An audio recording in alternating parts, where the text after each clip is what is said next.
नमस्कार दोस्तों, स्वागत है ध्रुवम पथ में। आज हम बताने वाले हैं भगवान शिव के 12 ज्योतिर्लिंगों के बारे में। लेकिन इससे पहले कि मैं आपको महत्वपूर्ण जानकारी दे पाऊँ, आप हमारे चैनल को सब्सक्राइब करें, साथ ही दिए गए बेल आइकन को दबाएं ताकि आप देख पाएँ हमारे वीडियो सबसे पहले। तो चलिए शुरू करते हैं।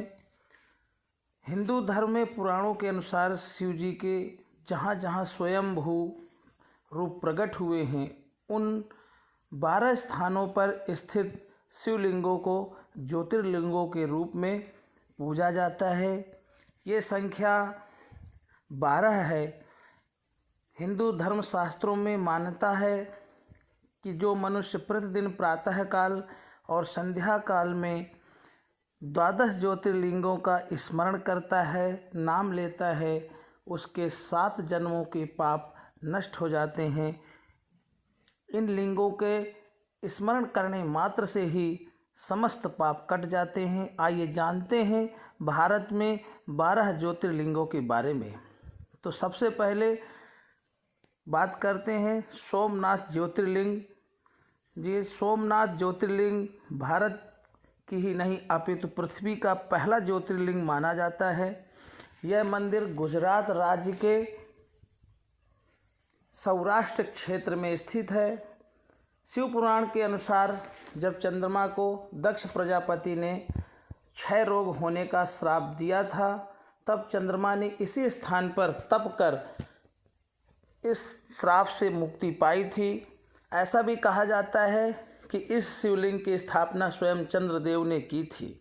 विदेशी आक्रमणकारियों ने बहुत आक्रमण किए, 17 बार आक्रमण किया, उसके बाद भी भगवान का यह स्वरूप जैसा का तैसा ही विराजमान है। दूसरा नंबर आता है मल्लिकार्जुन ज्योतिर्लिंग। यह आंध्र प्रदेश के कृष्णा नगर के तट पर श्री शैल नाम के पर्वत पर स्थित है। इस मंदिर का महत्व भगवान शिव के कैलाश पर्वत के समान ही कहा गया है। अनेक धार्मिक शास्त्र और पौराणिक महत्व बहुत ही व्याख्या करते हैं। कहते हैं कि इस ज्योतिर्लिंग के दर्शन मात्र करने से व्यक्ति को उसके सभी पापों से मुक्ति मिल जाती है। एक पौराणिक कथा के अनुसार ज्योतिर्लिंग पर आकर शिव की पूजन करने से अश्वमेध यज्ञ के समान फल प्राप्त होता है। महाकालेश्वर ज्योतिर्लिंग। यह ज्योतिर्लिंग मध्य प्रदेश के धार्मिक राजधानी कही जाने वाली उज्जैन नगरी, जहाँ पर कुंभ में प्रत्येक 12 वर्ष के बाद कुंभ लगता है, वहाँ पर स्थित है।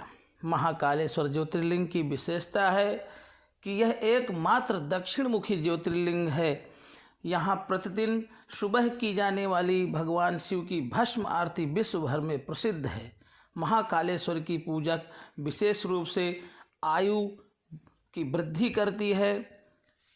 आए हुए संकटों को टालने के लिए भगवान महाकालेश्वर की पूजा की जाती है।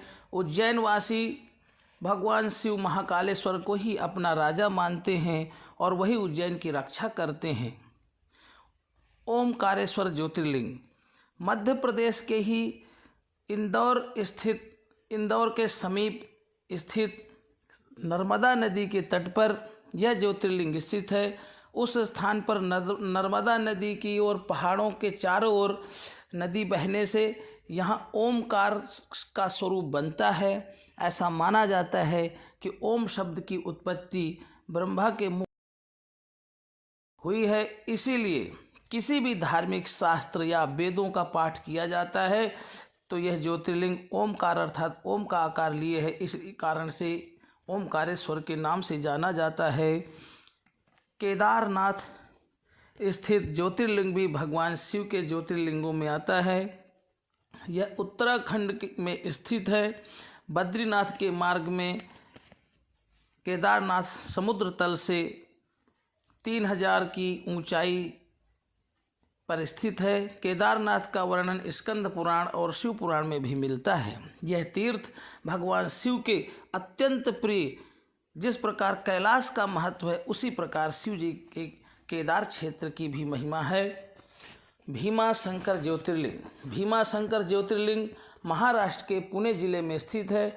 भीमाशंकर ज्योतिर्लिंग को मोटेश्वर महादेव के नाम से भी जाना जाता है। इस मंदिर के विषय में मान्यता है कि जो भक्त श्रद्धा से इस मंदिर में प्रतिदिन उगते हुए सूर्य के बाद दर्शन करता है, उसके 7 जन्मों के पाप दूर हो जाते हैं तथा उसके लिए स्वर्ग के मार्ग स्वतः खुल जाते हैं।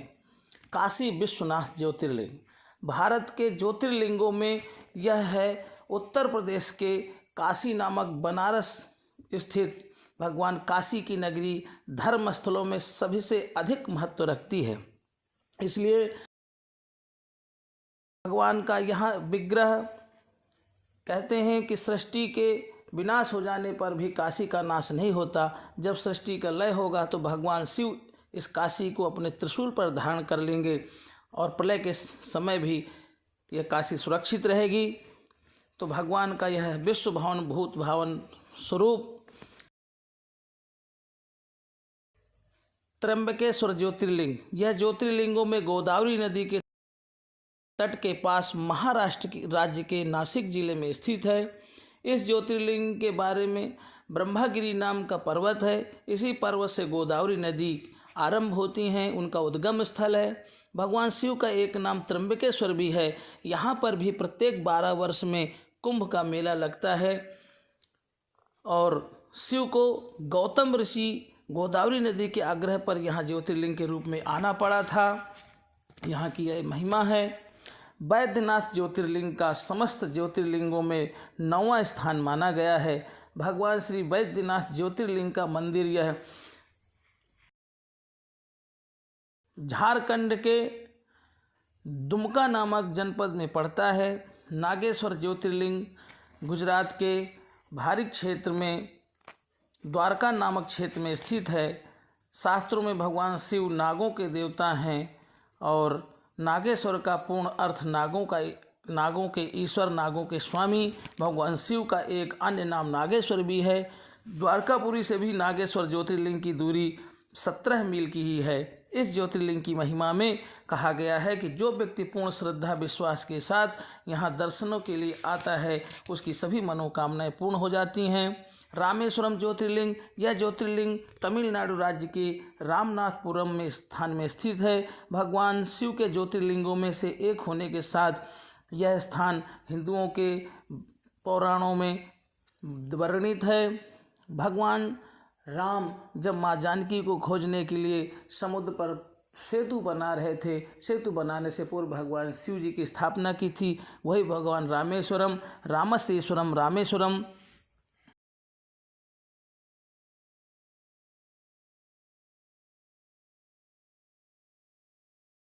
घृणेश्वर ज्योतिर्लिंग महादेव का मंदिर महाराष्ट्र के औरंगाबाद समीप देवतावाद के पास स्थित है। दूर दूर से लोग दर्शन के लिए यहाँ आते हैं और आत्मिक शांति प्राप्त करते हैं। भगवान शिव के ज्योतिर्लिंगों में से अंतिम ज्योतिर्लिंग 12वां ज्योतिर्लिंग है।